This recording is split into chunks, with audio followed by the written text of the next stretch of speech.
En el vídeo anterior ya comenzamos a explicar lo que es el ciclo PDCA, pero en el tutorial que comenzamos explicaremos su verdadero significado. En el vídeo anterior vimos la definición clásica o habitual, esto es, la mejora desde un enfoque del paradigma del aseguramiento de la calidad, pero ahora vamos a ver cómo se interpreta el ciclo PDCA desde un enfoque del aprendizaje organizacional, empujar la realidad y los estándares para que lleguen a un nivel más alto.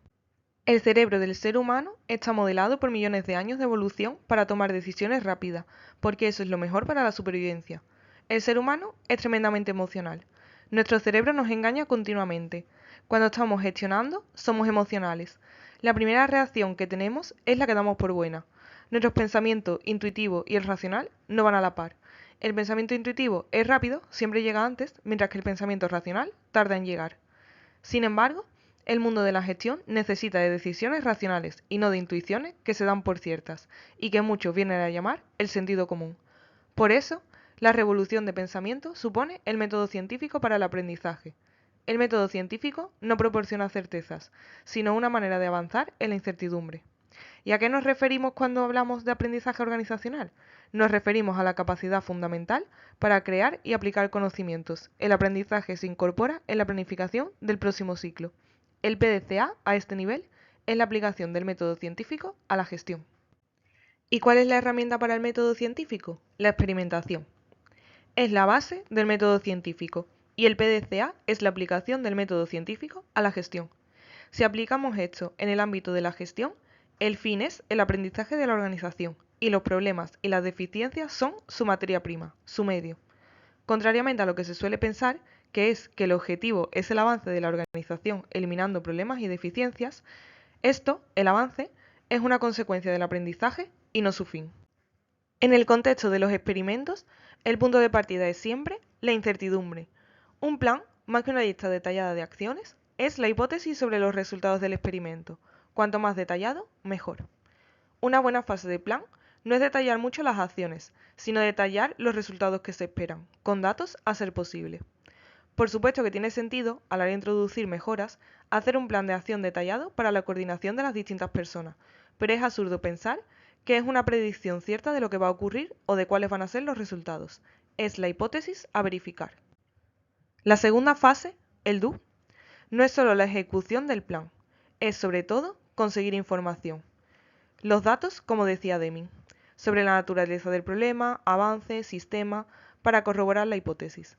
Como ya vimos en un vídeo anterior, lo importante es centrarse en los objetivos y no en las opiniones. Tiene mucho más que ver con los datos y con los hechos objetivos que vayan en la línea de la hipótesis. La tercera es comparar los resultados, los datos obtenidos, con los esperados, los datos planificados. Eso implica mucho control sobre las condiciones del experimento y no buscar excusas en las condiciones no controladas o intentar justificar las desviaciones debido a las condiciones de contingencia.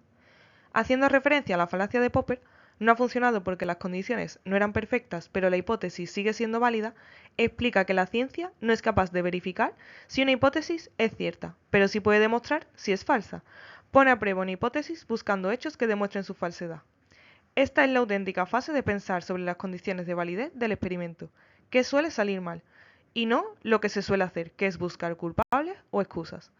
Es ponerse en el modelo mental de que los experimentos no son más que hipótesis, que la mayoría de las veces están equivocadas. Cuando haces hipótesis vas a fallar.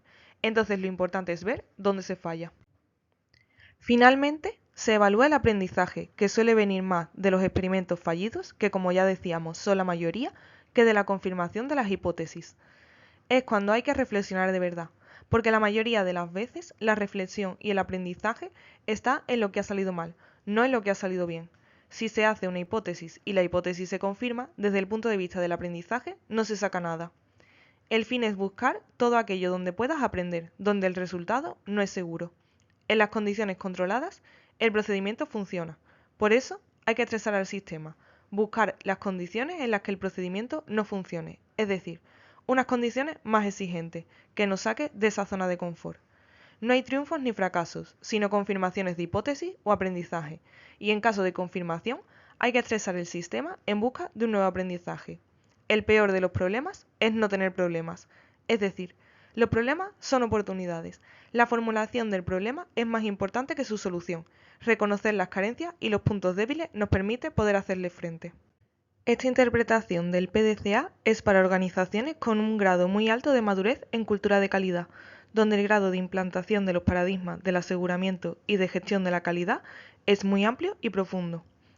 El ciclo PDCA permite abordar la incertidumbre de una manera sistemática, con una dinámica de planificación, acción y evaluación, donde la última A debería entenderse como aprender, porque el último paso siempre supone un avance, una mejora derivada de la lección aprendida de la observación de los resultados de los tres anteriores.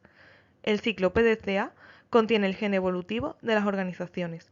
Las que desarrollan una cultura de calidad fuerte construyen sus fortalezas sobre la base de su capacidad para aprender rápidamente, lo cual es válido tanto para los problemas internos del día a día como para una crisis externa sobrevenida de nivel mundial.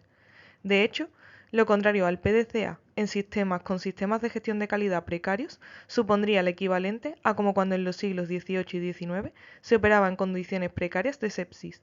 El porcentaje de mortalidad era muy alto y no se distinguía la técnica quirúrgica del problema real de fondo. La cultura organizacional concluía que el problema era el médico. Lo que hay que hacer es un cambio de mentalidad del veamos si esto funciona, prueba y error, a descubrir qué es lo que tenemos que hacer para que esto funcione, el método científico.